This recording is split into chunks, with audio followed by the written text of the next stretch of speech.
Buenos días, bienvenidos a este nuevo video donde trataremos los temas de espacio y subespacio vectorial.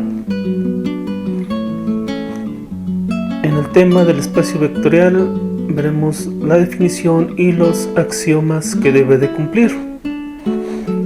Iniciamos con la definición y nos dice que es una estructura algebraica que se crea a partir de un conjunto no vacío y que debe cumplir con dos operaciones, una interna y otra externa. Estas operaciones tienen propiedades fundamentales. A los elementos de los espacios vectoriales se les llaman vectores y sobre ellos, ya comentábamos, se pueden realizar dos operaciones. Una es la multiplicación o producto por un escalar y la otra es la suma entre los elementos de ese espacio, o sea, entre los vectores. Estas operaciones deben de cumplir con un conjunto de axiomas que generalizan las propiedades de los vectores.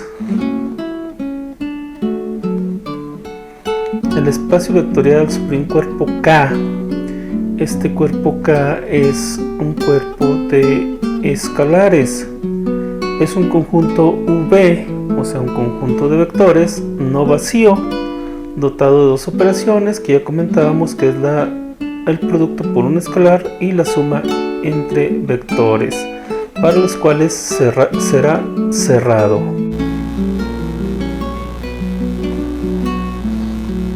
Los axiomas se dividen en dos grupos.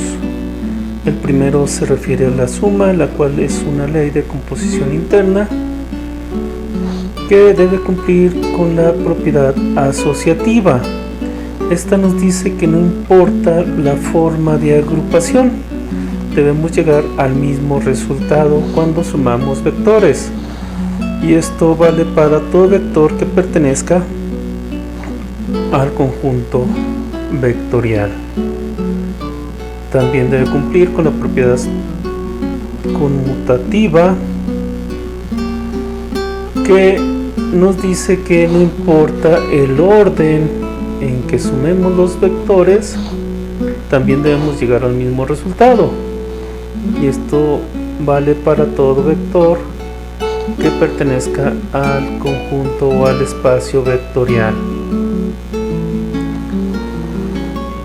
También debe existir un elemento neutro. Este es un vector que pertenece al conjunto vectorial y que sumado con cualquier otro vector lo debe dejar inalterable. En otras palabras, si sumamos ese vector con cualquier otro vector, que aquí se llama V, y el elemento neutro se llama E, nos debe dar como resultado el vector V. Esto también es válido para cualquier vector que pertenezca al espacio vectorial. Y debe existir un elemento inverso. Esto significa que debe existir un vector que pertenece al conjunto vectorial tal que ese vector sumado con su elemento inverso o con su negativo nos debe dar como resultado 0. Esto es válido para todo vector que pertenece al espacio vectorial. Entonces deben existir vectores cuya magnitud sea 0, y deben existir vectores, o para cada vector debe existir otro vector que tiene la misma magnitud y dirección pero sentido contrario. El segundo grupo se refiere a la multiplicación o al producto por un escalar, y esta es una ley de composición externa. La suma es una ley de composición interna y la multiplicación por un escalar es una ley de composición externa. Esta debe tener la propiedad asociativa también. Aquí se refiere a que si multiplicamos dos escalares con un vector, no importa la forma en que los agrupemos, debemos llegar al mismo resultado. Esto es válido para todo escalar que pertenece al grupo K o al grupo de escalares y para todo vector que pertenece al conjunto de vectores. También debe existir un elemento neutro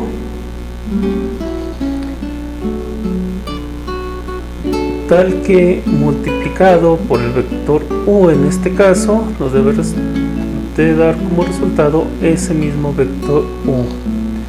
Esto es válido para todo vector u que pertenece al conjunto vectorial.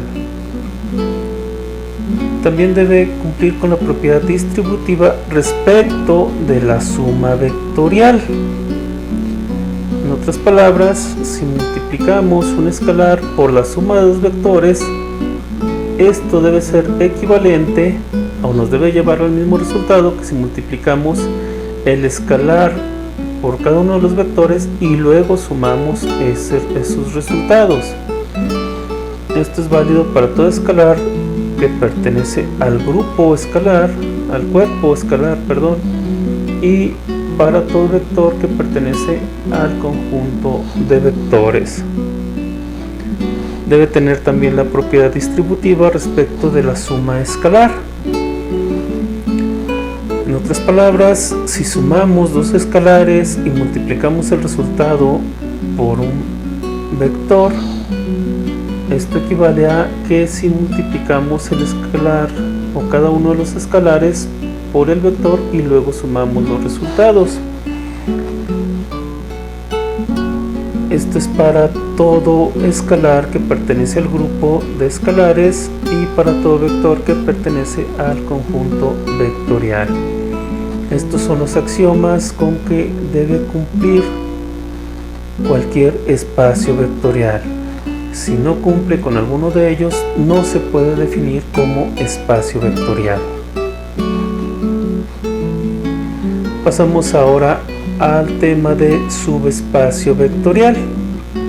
Aquí vamos a ver la definición, el teorema que debe cumplir y las propiedades. Y bien, por definición, un subespacio vectorial es un subconjunto de un espacio vectorial que tiene las mismas características, valga la redundancia, de un espacio vectorial. Otra forma de definirlo es que sea H un subconjunto no vacío de un espacio vectorial. En otras palabras, H es un subconjunto de vectores de ese espacio vectorial. Y suponemos que H es en sí mismo un espacio vectorial, o sea, si lo separamos de ese espacio vectorial sigue siendo un espacio vectorial y cumple con las mismas operaciones de suma y multiplicación por un escalar que definimos anteriormente. Entonces podemos afirmar que H es un subespacio del espacio vectorial V. Dicho en otras palabras, podemos afirmar que H es un subespacio vectorial.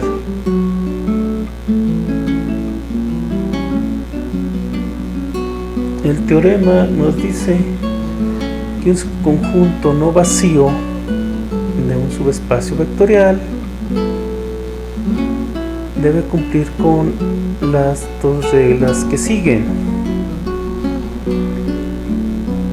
Si para todo vector X y Y que pertenece al subespacio vectorial, la suma de ellos pertenece a ese espacio vectorial, y si para todo vector X que pertenece al espacio vectorial la multiplicación de este vector por un escalar que pertenece al cuerpo de escalares,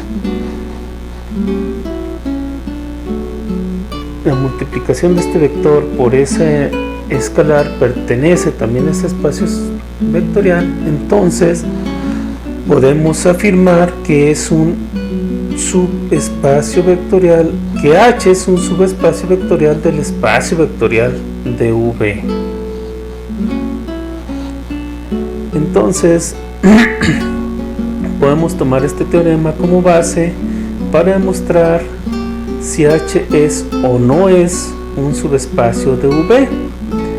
Para esto solo basta con verificar que la suma de los vectores x y y la multiplicación de x por un escalar están en H cuando los vectores corresponden a H y K. El escalar es un escalar. Esto está bastante abstracto, espero que la explicación les vaya ayudando a comprenderlo. Finalmente, las propiedades nos dice que el vector 0 de V debe estar en H, o lo que le llamábamos en el tema anterior el vector neutro, el elemento neutro, perdón. También nos dice que H es cerrado bajo la suma de vectores. Esto significa que para cada vector U y V que se encuentran en H, su suma está también en H. En otras palabras, si tenemos el vector U y V que se encuentran en H, debe haber otro vector que corresponde a la suma de ellos que también se encuentra en ese subespacio vectorial H. La tercera propiedad nos dice que H debe ser cerrado para la multiplicación por escalares o para el producto por un escalar. Esto significa que cada vector en el subespacio H y cada escalar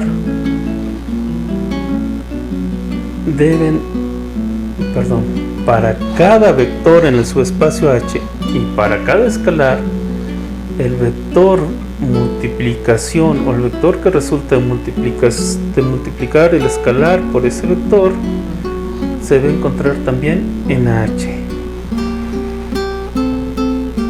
Para esto, o para una mejor comprensión de estas propiedades, les recomiendo ir a el video de vectores